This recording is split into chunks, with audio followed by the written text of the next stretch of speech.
เห็นหนาวตุ่แล้วมีแก่เขาหัวอีกแล้ว เจ้าวาน มันจะเปลี่ยนสมนกกลัวอะไรจังหน่อยอ้าวมีสมลมปีกหอยนะฮะปีกหอยนะครับผมน้ำหน่อยพอน้ำหน่อยกำลังหม่ำเขาที่หล่อแก้วโบเพชรน้องแพนเนาะ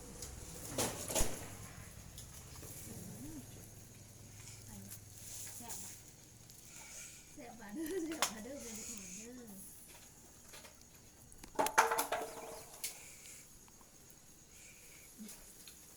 ที่เอาด้วยแท็กเขามือลาย หนึ่งเพื่อ กินโดดตาหนึ่งออกเองนี่น้ำไปจะมั่นออกเองตาม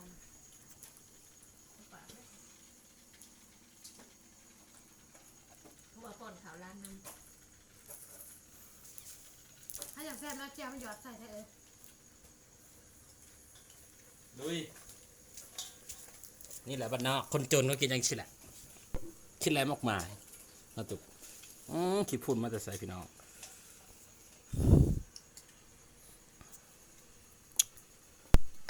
เขาไม่แซ่แล้วไปหาเยี่ยงใหม่หอม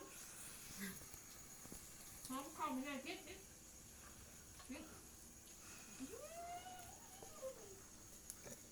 แล้วมันง่ายปลาลูกก็ทำที่บุกไข่แล้วมันง่ายปลาลูกก็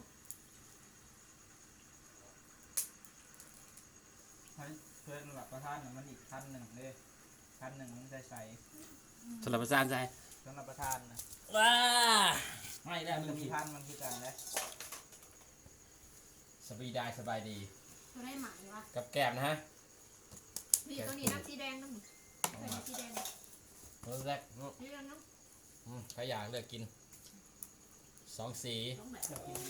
อันนี้กินแล้วไม่ได้ตายเลย ทำไมเนี่ยฮะมาบวมนั้นนะ อย่าไปหาอันนี้จะจื้ออันนี้กินบนนี้จะจื้อตายก็จื้อน้าไม่เอ็นก่อนนี่ไม่เอ็นมาแต่2,000พี่น้องโหดแพง มันเป็นเจ้าค้ามันง่ายได้ โหดแพงมากพี่น้อง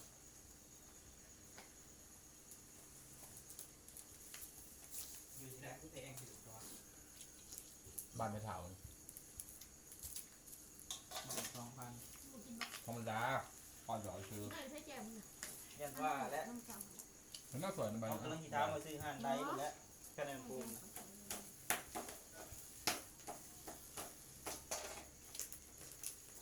อะไรก็ได้หมายวะ กินเอ็นลองท้องก่อน ก็ได้หมามันโตกว่า มันโตขึ้นเนาะ โอ้ยเป็นโคมไผ่ นั่นพางานมันตกบอก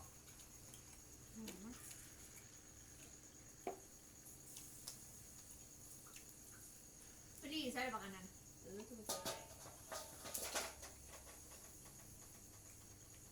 ติงดูในลูกนั่นนู้น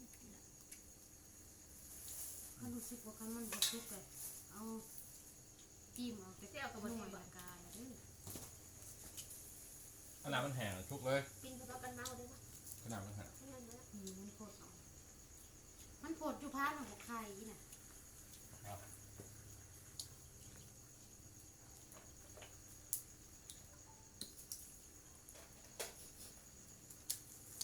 จี้หอยเชอรี่นะฮะทุกคน มันคือเบิร์ดมอกินน้ำแดง แค่แข็งๆอยู่ ขนาดเขาขี้รุ่นบักลายหนึ่งขั้นแกมันบดซุกกันเอามาแก้วขึ้นเนื้อมันก็มาปีกเนาะ เนี่ยจะเป็นแห้งที่ละซุกเนี่ย ไม่ใช่นี่เจ้ากับบดซุก กันขนาดนี้เลยบะซุกเนี่ยบุจักนาวาดำเหมือน พามันไข่เลยนะ ได้มาจิ้มผีไหมนะซุกตามออก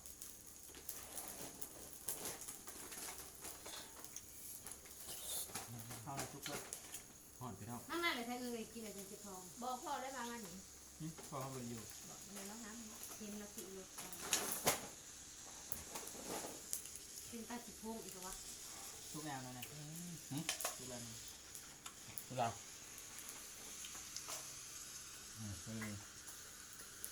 เอาตามออกกัน วนไปวนมาของเรือตาล ถ้าที่ยำแตกปวกกันเลยเดือดร้อน ง่วงเงาหนังบุษเสก กินตัวไหนอันไหน ถึงส่วนเลย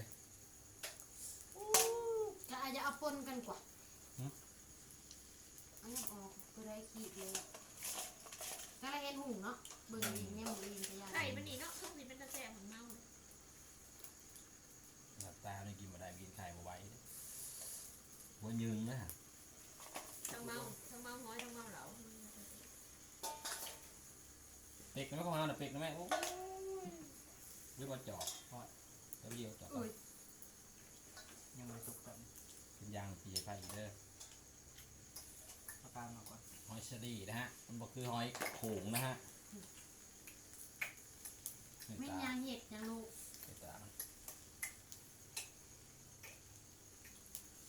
ทางไหนก็แซ่บว่าทางไหนเตอร์ปากกับเลยล่ะเอาพักไปดูในทงน้ำอยู่ทงมันดูทงน้ จำได้ ห้ากูปีกเลยกินแล้วนี่ อ่ะก็ได้ ำจ้องหุ่นได้ไปเลยด้วยชูมันแรงนี่ ทุกคนแท้มันจริงนะ เอ็นนี่ ปีกก็ พักมันเลย ยาก เป็นเรื่องนึง แก้ว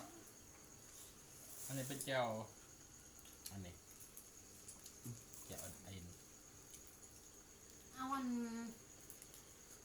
ไม่เคี่ยเบิ่งกันพลังงานเกิดไปจิ้มมันเลยแท้เลย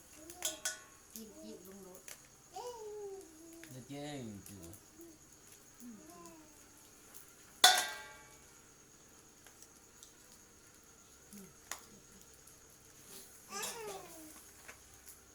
นี่พ่นน้ำแก้วนี่เลยไปชิเป็นน้ำบอก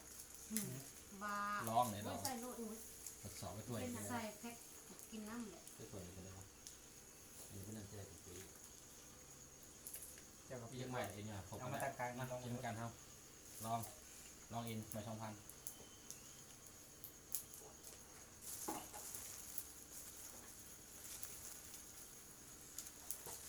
ข้าวสลัดนี่ต้องเมียงกันสิไม่ถึงถือว่าเนาะนี่โอ้ยสิเขากินอันเนี้ย จ้าบอกเขาก่อน แย่ละจางวะ ไว้กินกับหอยบอกเขากัน เอาเข้ากันนี่เลยเข้ากัน ใช่ปะ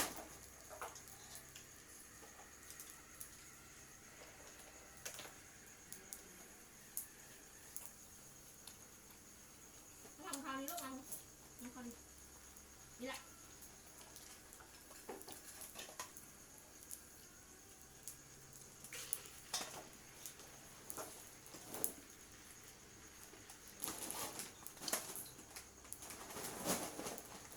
เอาหัวกินไปเลยมันสุกนี่ เนี่ยตามันของเราเห็นว่า ออกมาเองแบบ อืม บ้วน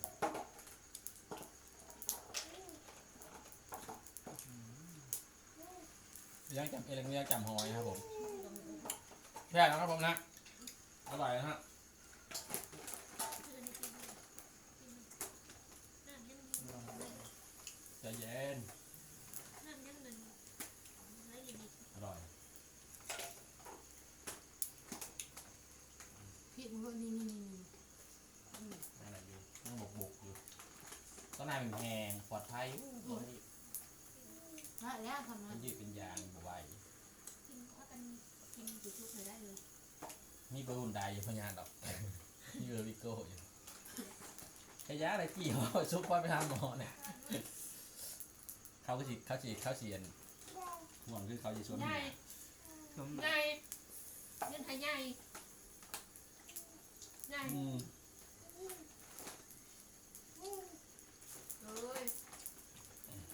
น้องสาวเนี่ยลูกน้องเขาว่าเห็นแม่ แม่ นั่งขอบหมอกแม่ แม่ว้ายไม่ใหญ่ห้องก็เท เพิ่นตื่นสวยกว่าเก่า เต้าข้ามเลยเด้อ อืม เขา เพื่อนเพื่อนคนนี้ปลาแล้ว อืม เขาแล้วเต้าข้ามเลยเด้อ คนนี้ปลาเพิ่ม พ่อ ตุ่ กับ ม เมื่ ถ อ วา ป้าย คนไปยืมเมืองลูกคนลูกคนถ้าตื่นมันจะกวนจะยืมมันจะปุ๊บมัน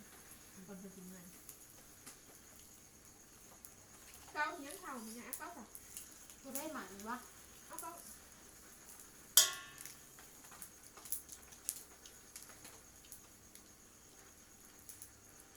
เดี๋ยวได้ตัวนี้อย่างเงี้ยปวด เนี่ยมันซุกเหลืองเหลืองอืม บุกพิษครับเป็นที่อยู่ หลายนาทีแหละ อืม